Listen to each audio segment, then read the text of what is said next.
Dünya bazarında qızılın qiymətində artımlar davam edir. Belə ki, son bir ildə qızılın qiymətində 30%, son 6 ayda qızılın qiymətində 17%-ə yaxın, son bir həftədə isə qızılın qiymətində 5% artım qeyd alınır.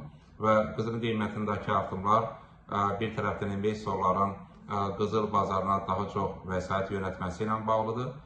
Digər tərəfdən biz xüsusən də qlobal ticarət müharibəli riski fonunda qızıla tələbin artmasını müşahidə edirik. Çünki Amerika Birləşmiş Ştatlarında tətbiq edilən qarşılıqlı tarifdən sonra artıq dünya iqtisadiyyatının tənəzzülün olması, qlobal ticarətin 330 milyard dollar azalacağı ilə bağlı proqnozlar və gözləntilər var.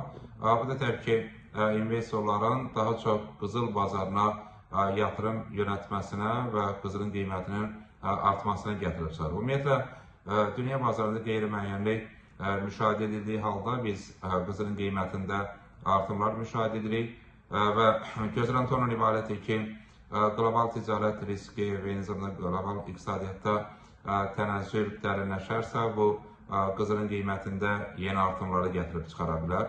O baxımdan həm qarşılıqlı təriflər, həm bütövlükdə dünya iqtisadiyyatı və dünya düzəni ilə bağlı iqtisadi baxımdan müəyyən qeyri-müəyyənlik qızıl bazarında xüsusi təsirlərə malik olub və biz qızılın qiymətinin artması və hətta növbəti dövrlərdə xüsusən də qlobal ticarət müharibələri davam edərsə, daha yeni artımların olacağını müşahidə edə bilərik.